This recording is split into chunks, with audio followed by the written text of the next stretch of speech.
Perkenalkan, saya Bidan Julia, saya dari Bidan Puskesmas Siswa IPA. Nah, di sini tujuan saya mendatangi ibu-ibu adalah untuk memberikan penyuluhan nih kepada ibu-ibu terkait dengan antenatal care atau yang biasa kita sebut dengan ANC. Nah, di sini saya akan menjelaskan terlebih dahulu ya Bu. Nah, antenatal care ini kan biasa kita sebut dengan perawatan kehamilan yang biasa kita kenal di dalam sehari-hari kita untuk ibu hamil. Nah, sebelum saya menjelaskan mengenai ANC, saya akan menjelaskan terlebih dahulu nih apa yang dimaksud dengan kehamilan. Nah, kehamilan ini adalah proses pemeliharaan janin dalam kandungan yang disebabkan oleh pertemuan sel telur dan sel sperma.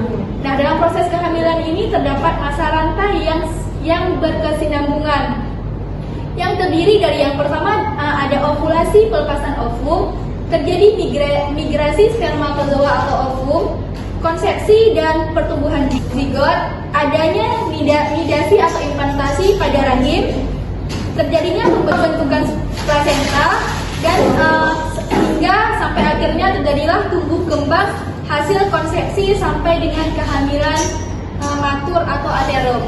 Nah, ibu-ibu, jadi masa kehamilan ini yang dimulai dari konsepsi sampai lahirnya janin. Biasa masa kehamilan normal ini lamanya sampai 40 minggu atau bahkan 9 bulan. Dihitung dari hari pertama haid terakhir ibu.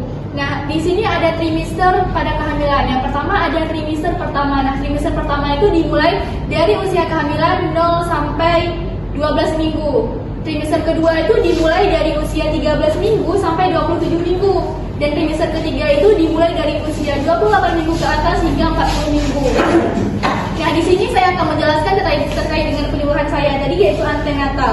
Nah, antenatal ini adalah perawatan kesehatan yang diajukan kepada ibu hamil sebelum dan selama hamil dengan tujuan untuk mendeteksi secara dini masalah kesehatan ibu dan janin atau memberikan penyuluhan pendidikan kesehatan dan perencanaan persalinan. Jadi tujuan dari antenatal ini untuk mendeteksi secara dini terkait adanya masalah atau komplikasi terhadap ibu hamil. Nah, pelayanan asuhan antenatal ini merupakan cara penting untuk memonitor kesehatan ibu hamil. Pelayanan antenatal ini juga merupakan pelayanan yang komprehensif dan berkualitas yang bertujuan untuk memenuhi hak setiap ibu hamil dalam memperoleh pelayanan antenatal yang berkualitas. Selanjutnya ada pemeriksaan kehamilan, ini pasti ada tujuannya.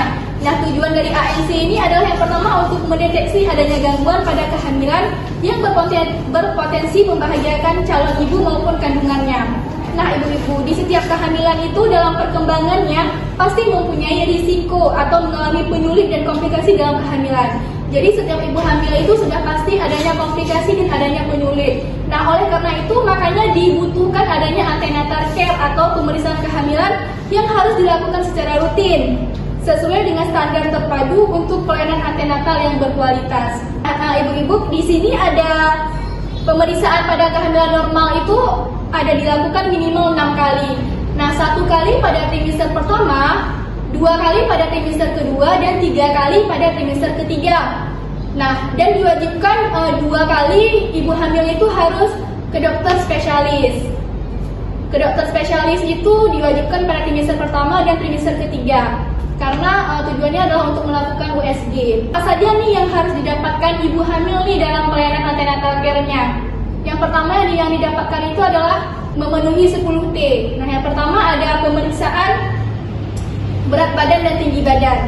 Nah, tujuan pemeriksaan ini adalah untuk mengetahui IMT ibu, indeks massa tubuh ibu hamil tersebut. Yang kedua ada pemeriksaan tekanan darah. Yang ketiga ada pemeriksaan lila atau biasa kita sebut dengan lingkar lengan atas.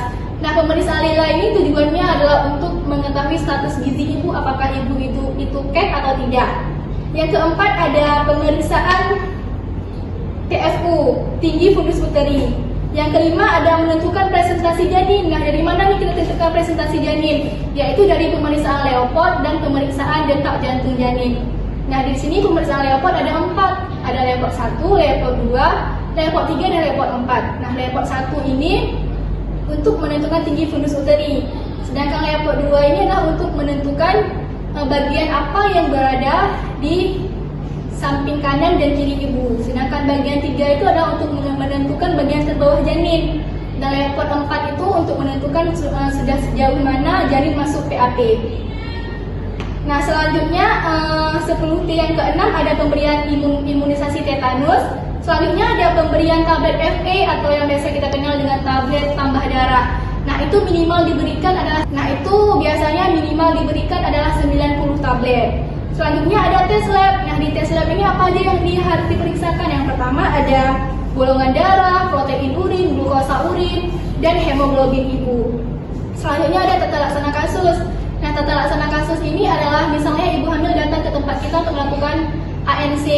Nah, ibu mengalami keluhan. Nah, tugas kita adalah memberikan penyuluhan, memberikan tata laksana terhadap keluhan yang ibu rasakan. Yang 10T yang terakhir adalah temu bicara atau konseling. Nah, misalnya ini kita memberikan konseling terkait dengan ibu-ibu hamil yang mengalami keluhan tersebut tadi. Nah, ibu-ibu mungkin cukup sekian penyuluhan dari saya terkait antenatal care. Saya harap ibu-ibu mengerti ya dari penyuluhan dari saya. Nah, di sini saya akan mengambil kesimpulan, Bumil cerdas, pantau ANC yuk di era new normal. Nah, dikarenakan ANC itu adalah untuk mendeteksi dini komplikasi kehamilan guna untuk menurunkan jumlah kematian dan angka kesakitan pada ibu, serta meningkatkan kesehatan fisik dan mental pada ibu hamil secara optimal untuk mempersiapkan masa persalinan nifas dan menyusui. Jadi saya harap untuk ibu-ibu wajib untuk melakukan antenatal care minimal 6 kali. Nah, ibu-ibu mungkin cukup sekian ya penyuluhan dari saya.